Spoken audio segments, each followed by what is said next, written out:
আমাদের শ্রীপুরের মধ্যে এত সুন্দর সুন্দর কিছু জায়গা আছে যেগুলো দেখলে আপনারা মুগ্ধ হয়ে যাবেন। যেমন শ্রীপুরের পটকাতে সেদিন ঘুরতে গিয়েছিলাম ভূতের বাড়ির আশেপাশে। তো হ্যালো এভরিওয়ান, আসসালামু আলাইকুম। আপনারা সবাই কেমন আছেন? আশা করছি আপনারা সবাই ভালো আছেন। আলহামদুলিল্লাহ, আমি অনেক বেশি ভালো আছি। তো আমি চলে এসেছি নতুন আরেকটি ভ্লগ নিয়ে আপনাদের সামনে। আশা করছি আমার আজকের ভ্লগটি আপনাদের অনেক বেশি ভালো লাগবে। তো আজকে আমি গিয়েছিলাম শ্রীপুরের পটকার একটি গ্রামে, যে গ্রামটা অনেক বেশি সুন্দর ছিল। গ্রামের মাটির রাস্তাগুলো আমার কাছে অনেক বেশি ভালো লাগে, বিশেষ করে যে রাস্তাগুলোর দুই পাশেই হচ্ছে ধান ক্ষেত থাকে।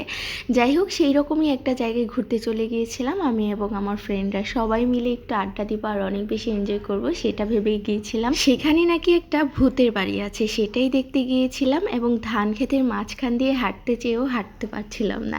খুব সুন্দর একটা ভিডিও বানাতে চাচ্ছিলাম, সেটা তো কোনোভাবেই হচ্ছিল না, কারণ এত বেশি রোদ ছিল আর ধান ক্ষেতের মাঝখানের রাস্তাগুলো অনেক বেশি চিকন ছিল, যার কারণে হাঁটতেই পারছিলাম না শাড়ি পরে।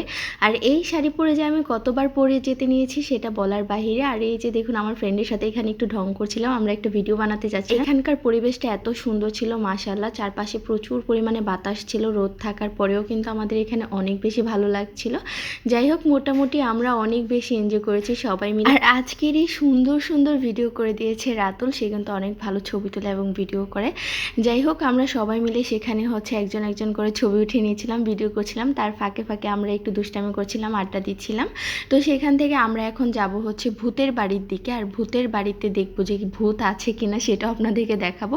আর এখানে দেখুন জঙ্গলে মঙ্গল, মানে জঙ্গলের ভিতরে মানুষ ছিল সেটাই। আমি অ্যাকচুয়ালি ভূতের বাড়িতে যাচ্ছি দুইটা ভূত নিয়ে। এই যে দেখুন, আমার পাশে দুইটা ভূত দাঁড়িয়ে আছে।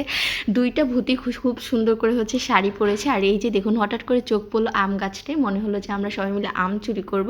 আর এই হচ্ছে সেই ঐতিহাসিক ভূতের বাড়ি শ্রীপুরের পটকাতে, যেটা অবস্থিত। এখানে নাকি অনেক ভৌতিক কাহিনী আছে, যেটা আমি সবার মুখে আর কি শুনেছি। তেমন কিছুই আমার চোখে পড়েনি, আমি একদমই ভয় পাইনি। এই বাড়িটা দেখে আমার নর্মাল বিল্ডিং বাড়ির মতোই মনে হয়েছে, জাস্ট বাড়িটা একটু ভাঙা আর কি, এই আর কি। যাই হোক, আমার কাছে তেমন কোনো হচ্ছে ভয় লাগেনি বা ওই রকম কিছু মনে হয়নি। আর এদিকে দেখুন, আমার ফ্রেন্ডরা আম চুরি করতে ব্যস্ত, আর আমি হচ্ছে আম কুড়িয়ে নিয়েছি। আমি কিন্তু আম চুরি করিনি, চুরি করেছে ওরা। আর এদিকে আমি এবং আমার আরেকটা ফ্রেন্ড হচ্ছে দাঁড়িয়েছিলাম। যাই হোক, আমরা অবশেষে হচ্ছে চলে যাচ্ছিলাম বাসার দিকে। আর আপনাদেরকে আজকে জানাবো যে কি সেদিন আসলেই আমার মেহেন্দির কোনো উৎসব ছিল কিনা বা মেহেন্দি ডে ছিল কিনা।